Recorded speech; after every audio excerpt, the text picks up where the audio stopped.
स्वागत है आप सभी का हमारे YouTube चैनल में। आज की इस वीडियो में हम लोग देखेंगे झारखंड शैक्षिक अनुसंधान एवं प्रशिक्षण परिषद रांची झारखंड। फ्रेंड्स, इसमें देखिए प्रथम सावधिक परीक्षा, तो यहाँ पर देख लीजिए 2021-22 वालों के लिए है। ये मॉडल प्रश्न पत्र है। तो आज की इस वीडियो में हम लोग सेट 1 को करने वाले हैं। इसमें देखिए क्लास 9 का है, विषय विज्ञान, और समय देखिए 1 घंटा 30 मिनट, मतलब 1.5 घंटा का है, और पूर्णांक देखिए 40 का है। इसमें टोटल मार्क्स आपका 40 है। यहाँ पर कुछ निर्देश दिया हुआ है, आप इसे ध्यान से पढ़ लीजिएगा। चलिए मैं डायरेक्ट प्रश्न पर आता हूँ। यहाँ पर देखिए इसमें पहला प्रश्न कहता है निम्न में कौन सदिश नहीं है। पहला ऑप्शन देखिए विस्थापन, दूसरा ऑप्शन देखिए त्वरण, और तीसरा ऑप्शन देखिए वेग, और चौथा ऑप्शन देखिए दूरी।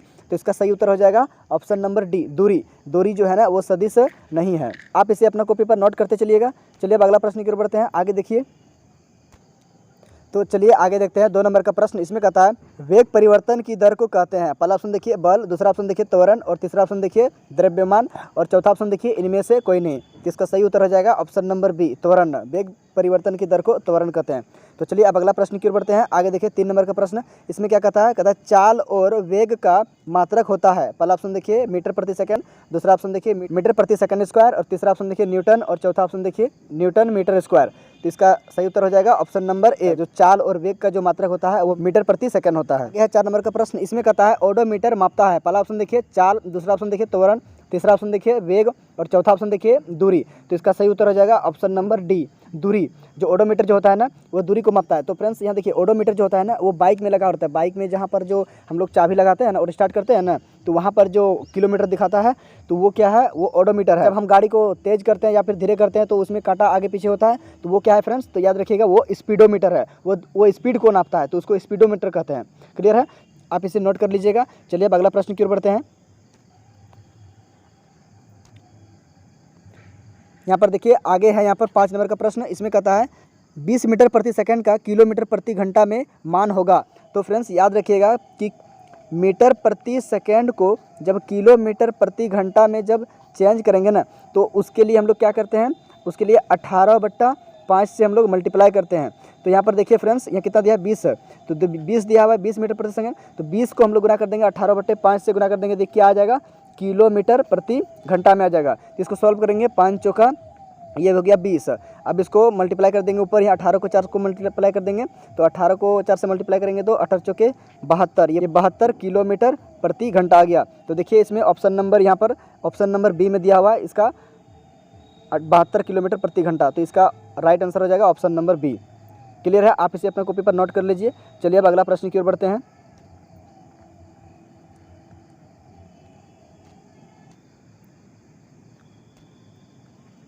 तो अब हम लोग देखेंगे आगे 6 नंबर का प्रश्न। इसमें कहता है एक कार की चाल 15 मीटर की दूरी तय करने में 18 किलोमीटर प्रति घंटा से 36 किलोमीटर प्रति घंटा हो जाती है, तो कार का त्वरण है। इसमें पहला ऑप्शन देखिए 2.5 मीटर प्रति सेकंड स्क्वायर, दूसरा ऑप्शन देखिए 5.0 मीटर प्रति सेकंड स्क्वायर, तीसरा ऑप्शन देखिए 1.5 मीटर प्रति सेकंड स्क्वायर, चौथा ऑप्शन देखिए 3 मीटर प्रति सेकंड स्क्वायर। तो इसका सही उत्तर हो जाएगा ऑप्शन नंबर ए, 2.5 मीटर प्रति सेकंड स्क्वायर। चलिए अब अगला प्रश्न की ओर बढ़ते हैं। आगे है 7 नंबर का प्रश्न। इसमें देखिए, इसमें कहता है बल का ऐसा ही मात्रक है। पहला ऑप्शन देखिए मीटर प्रति सेकंड, दूसरा ऑप्शन देखिए किलोग्राम मीटर प्रति सेकंड, तीसरा ऑप्शन देखिए न्यूटन, और चौथा ऑप्शन देखिए इनमें से कोई नहीं। तो इसका राइट आंसर हो जाएगा option number C, Newton. Clear है फ्रेंड्स। चलिए अब अगला प्रश्न की ओर बढ़ते हैं। आगे हम लोग देखेंगे 8 नंबर का प्रश्न। इसमें कहता है 1 न्यूटन किसके बराबर है। पहला ऑप्शन देखिए 1 किलोग्राम मीटर प्रति सेकंड स्क्वायर, दूसरा ऑप्शन देखिए 1 किलोग्राम सेंटीमीटर प्रति सेकंड स्क्वायर, तीसरा ऑप्शन देखिए 1 ग्राम मीटर प्रति सेकंड स्क्वायर, और चौथा ऑप्शन देखिए 1 किलोग्राम मीटर प्रति सेकंड। इसका राइट आंसर हो जाएगा option number A, 1 kilogram metre प्रति सेकंड स्क्वायर। 1 न्यूटन के बराबर 1 किलोग्राम मीटर प्रति सेकंड स्क्वायर होता है। तो आप इसे नोट कर लीजिए। चलिए अब अगला प्रश्न की ओर बढ़ते हैं। आगे है 9 नंबर का प्रश्न। देखिए इसमें कहता है 3 पिंड ए बी सी के द्रव्यमान क्रमशः 5 किलोग्राम, 2 किलोग्राम, 10 किलोग्राम है। इनमें किसका जड़त्व सबसे कम है। पहला ऑप्शन देखिए ए का, दूसरा ऑप्शन देखिए बी का, तीसरा ऑप्शन देखिए सी का, और चौथा ऑप्शन देखिए इनमें से कोई नहीं। तो इसका राइट आंसर हो जाएगा ऑप्शन नंबर बी का, क्योंकि यहाँ पर देखिए पिंड बी जो है ना वो सबसे कम है। चलिए आप इसे कॉपी पर नोट कर लीजिए। अगला प्रश्न की ओर बढ़ते हैं। आगे है 10 नंबर का प्रश्न। इसमें कहता है 1 किलोग्राम द्रव्यमान पर 1 न्यूटन का बल लगाने पर उत्पन्न त्वरण का मान होगा। पहला ऑप्शन देखिए 1 मीटर प्रति सेकंड, दूसरा ऑप्शन देखिए 10 मीटर प्रति सेकंड स्क्वायर, तीसरा ऑप्शन देखिए 1 किलोमीटर प्रति सेकंड और चौथा ऑप्शन देखिए 1 मीटर प्रति सेकंड स्क्वायर। तो इसका सही उत्तर हो जाएगा ऑप्शन नंबर डी, 1 मीटर प्रति सेकंड स्क्वायर। चलिए अब अगला प्रश्न की ओर बढ़ते हैं। आगे देखिए यहाँ पर 11 नंबर का प्रश्न, इसमें कहता है न्यूटन के गति के पहले नियम से मिलता है। पहला ऑप्शन देखिए बल मापने का सूत्र, दूसरा ऑप्शन देखिए जड़त्व की परिभाषा, तीसरा ऑप्शन देखिए चाल मापने का सूत्र और चौथा ऑप्शन देखिए त्वरण की परिभाषा। तो इसका राइट आंसर हो जाएगा ऑप्शन नंबर बी, जड़त्व की परिभाषा। जो न्यूटन का पहला नियम होता है वो जड़त्व की परिभाषा मिलता है। ओके फ्रेंड्स, चलिए अब अगला प्रश्न की ओर बढ़ते हैं। आगे देखिए, अब आगे 12 नंबर का प्रश्न को देखेंगे। इसमें कहता है न्यूटन गति के कौन से नियम से बल मापने का सूत्र मिलता है। पहला ऑप्शन देखिए पहले नियम से, दूसरा ऑप्शन देखिए दूसरे नियम से, तीसरा ऑप्शन देखिए तीसरे नियम से और चौथा ऑप्शन देखिए इनमें से कोई नहीं। इसका राइट आंसर हो जाएगा ऑप्शन नंबर बी, दूसरे नियम से। तो यहाँ पर ये याद रखिएगा फ्रेंड्स कि न्यूटन के दूसरे नियम से बल मापने का सूत्र मिलता है, न्यूटन के पहले नियम से जड़त्व की परिभाषा मिलता है। तो चलिए अब अगला प्रश्न की ओर बढ़ते हैं। आगे है 13 नंबर का प्रश्न। इसमें देखिए कहता है कि छोटी जी का मान होता है। पहला ऑप्शन देखिए 9.8 न्यूटन, दूसरा ऑप्शन देखिए 9.8 मीटर पर सेकंड स्क्वायर, तीसरा ऑप्शन देखिए 9.8 सेंटीमीटर पर सेकंड स्क्वायर और चौथा ऑप्शन देखिए 98 मीटर पर सेकंड स्क्वायर। इसका राइट आंसर हो जाएगा ऑप्शन नंबर बी, 9.8 मीटर पर सेकंड स्क्वायर। ये जो होता है ना छोटी जी का वैल्यू होता है, छोटी जी का मान होता है, आप इसे याद रखिएगा। अब हम लोग 14 नंबर का प्रश्न को देखेंगे। इसमें कहता है 60 किलोग्राम द्रव्यमान के किसी मनुष्य का चंद्रमा पर भार होगा। देखिए इसमें जी का वैल्यू दिया हुआ है, जी का वैल्यू 10 मीटर पर सेकंड स्क्वायर दिया है, मीन्स यहाँ पर लगभग में इसका मान दिया हुआ है। पहला ऑप्शन देखिए 600 न्यूटन, दूसरा ऑप्शन देखिए 60 न्यूटन, तीसरा ऑप्शन देखिए 100 न्यूटन और चौथा ऑप्शन देखिए 10 न्यूटन। इसका राइट आंसर हो जाएगा ऑप्शन नंबर सी, 100 न्यूटन। आप इसे अपने कॉपी पर नोट कर लीजिए। चलिए अब अगला प्रश्न की ओर बढ़ते हैं। चलिए अब 15 नंबर का प्रश्न देखते हैं। इसमें कहता है शरबत बनाते समय पानी में चीनी मिलाने पर चीनी पानी में मिल जाता है, यह पदार्थ के कणों के किस गुण को दर्शाता है। पहला ऑप्शन देखिए पदार्थ के कणों के बीच रिक्त स्थान होता है, दूसरा ऑप्शन देखिए पदार्थ गतिशील होते हैं, तीसरा ऑप्शन देखिए पदार्थ के कण एक दूसरे को आकर्षित करते हैं और चौथा ऑप्शन देखिए उपरोक्त सभी। इसका राइट आंसर हो जाएगा ऑप्शन नंबर ए, पदार्थ के कणों के बीच रिक्त स्थान होता है। तो चलिए अब अगला प्रश्न 16 नंबर का देखते हैं। इसमें कहता है निम्नलिखित में से कौन पदार्थ का उदाहरण है। पहला ऑप्शन देखिए विचार, दूसरा ऑप्शन देखिए शीत और तीसरा ऑप्शन देखिए शीत पेय और चौथा ऑप्शन देखिए स्नेह। तो इसका सही उत्तर हो जाएगा ऑप्शन नंबर सी, शीत पेय। आप इसे अपने कॉपी पर नोट कर लीजिए। चलिए अब अगला प्रश्न की ओर देखते हैं। आगे है 17 नंबर का प्रश्न। इसमें कहता है दो विभिन्न पदार्थों के कणों का स्वतः मिलना कहलाता है। क्या कहलाता है? देखिए विसरण, वाष्पीकरण, घुलना। तो इसका राइट आंसर हो जाएगा ऑप्शन नंबर ए, विसरण। दो विभिन्न पदार्थों के कणों का स्वतः मिलना क्या कहलाता है? विसरण कहलाता है। आप इसे अपना कॉपी पर नोट कर लीजिए। चलिए अब नेक्स्ट प्रश्न की ओर बढ़ते हैं। आगे है 18 नंबर का प्रश्न। इसमें कहता है किसी तत्व की द्रव्यमान प्रति इकाई आयतन को क्या कहते हैं। पहला ऑप्शन देखिए घनत्व, दूसरा ऑप्शन देखिए तरलता और तीसरा ऑप्शन देखिए दृढ़ता और चौथा ऑप्शन देखिए द्रव्यमान। तो इसका राइट आंसर हो जाएगा ऑप्शन नंबर ए, घनत्व। चलिए अब आगे 19 नंबर का प्रश्न देखते हैं। इसमें कहता है 2 ग्राम हाइड्रोजन 16 ग्राम ऑक्सीजन के साथ मिलाकर 18 ग्राम जल का निर्माण करता है, यह किस नियम को प्रदर्शित करता है। पहला ऑप्शन देखिए द्रव्यमान संरक्षण का नियम, दूसरा ऑप्शन देखिए स्थिर अनुपात का नियम और तीसरा ऑप्शन देखिए डाल्टन का परमाणु सिद्धांत और चौथा ऑप्शन देखिए एवोगाड्रो का नियम। तो इसका राइट आंसर हो जाएगा ऑप्शन नंबर ए, द्रव्यमान का संरक्षण नियम। इसे आप अपना कॉपी पर नोट कर लीजिए। चलिए अब नेक्स्ट प्रश्न की ओर बढ़ते हैं। तो चलिए अब 20 नंबर का प्रश्न देखते हैं। इसमें कहता है जल में हाइड्रोजन एवं ऑक्सीजन की द्रव्यमान का अनुपात सदैव 1:8 होता है, यह किस नियम को दर्शाता है। पहला ऑप्शन देखिए द्रव्यमान संरक्षण का नियम, दूसरा ऑप्शन देखिए स्थिर अनुपात का नियम, तीसरा ऑप्शन देखिए डाल्टन का परमाणु सिद्धांत और चौथा ऑप्शन देखिए निश्चित अनुपात का नियम।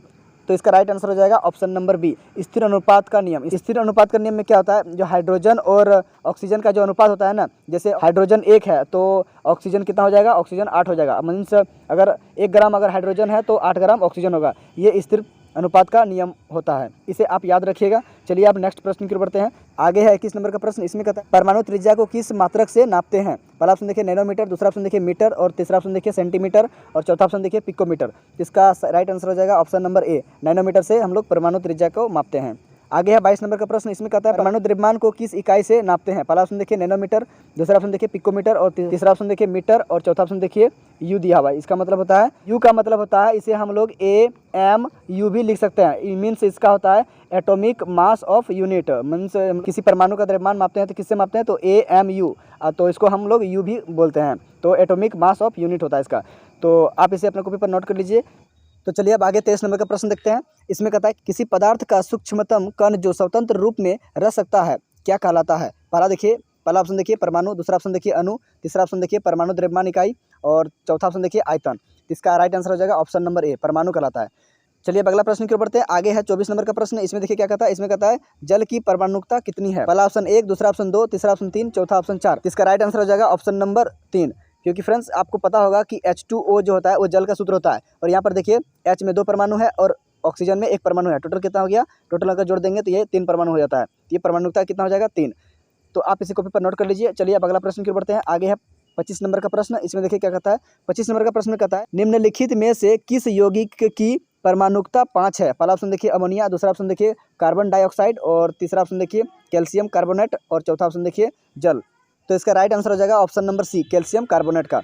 चलिए अब अगला प्रश्न की ओर बढ़ते हैं। आगे है 26 नंबर का प्रश्न। 26 नंबर का प्रश्न में कहता है कैल्शियम हाइड्रोक्साइड का सूत्र लिखिए। पहला ऑप्शन देखिए CaO, दूसरा ऑप्शन देखिए CaOH का होल 2 और तीसरा ऑप्शन देखिए CaCO3 और चौथा ऑप्शन देखिए CaCl2। इसका राइट आंसर हो जाएगा ऑप्शन नंबर बी, CaOH का होल 2। चलिए अब अगला प्रश्न की ओर बढ़ते हैं।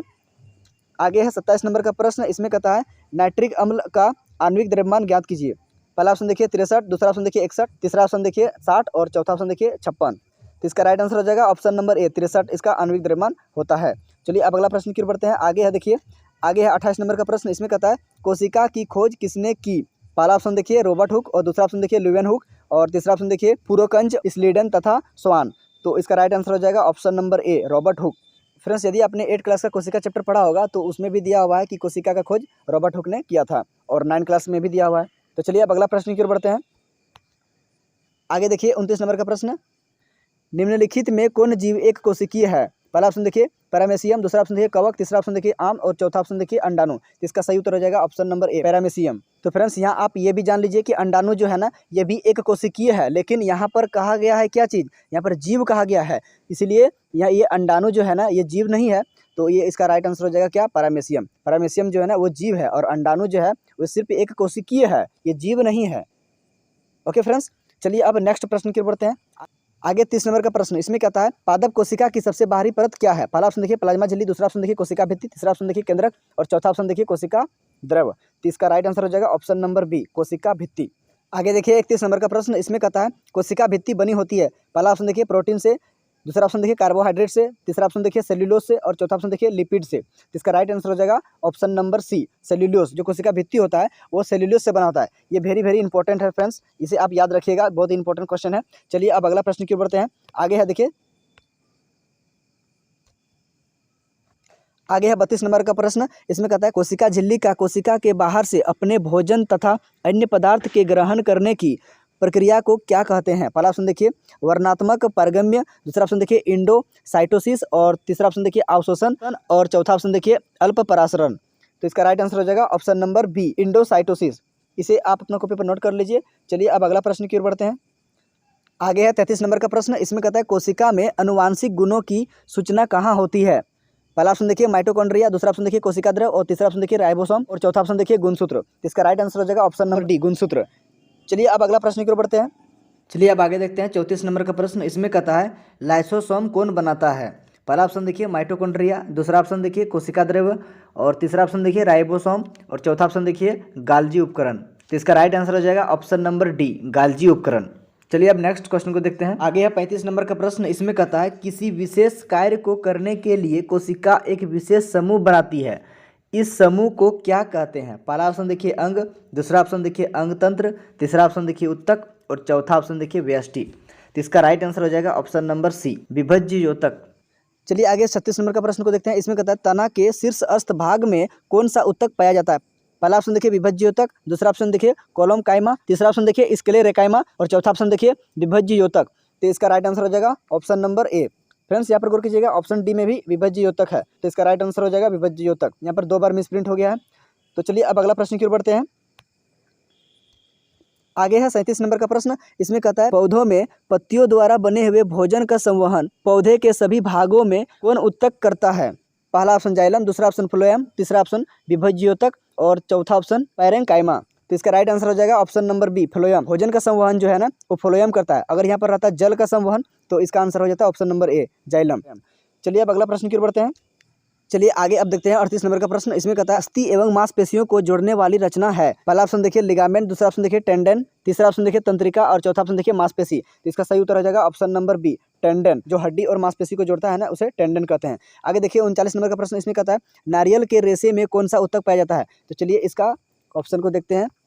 पहला ऑप्शन देखिए विभज्योतक, दूसरा ऑप्शन देखिए कॉलम काइमा, तीसरा ऑप्शन देखिए स्क्लेरेकाइमा और चौथा ऑप्शन देखिए पेरेन्काइमा। इसका राइट आंसर हो जाएगा ऑप्शन नंबर सी, स्क्लेरेकाइमा। चलिए अब आगे देखते हैं 40 नंबर का प्रश्न, सेट का लास्ट प्रश्न है। इसमें कहता है अस्थि एक ऊतक है। पहला ऑप्शन देखिए संयोजी, दूसरा ऑप्शन देखिए तंत्रिका, तीसरा ऑप्शन देखिए एपिलिथियम और चौथा ऑप्शन देखिए पेशीय। इसका राइट आंसर हो जाएगा ऑप्शन नंबर ए, संयोजी। तो फ्रेंड्स जैकबोर्ड 8 का जो क्वेश्चन मॉडल है साइंस का सेट 1 कंप्लीट हो चुका। यदि आपको इस वीडियो में कोई प्रॉब्लम हो तो कमेंट जरूर कीजिएगा, इसका रिप्लाई देने का मैं पूरी कोशिश करूंगा।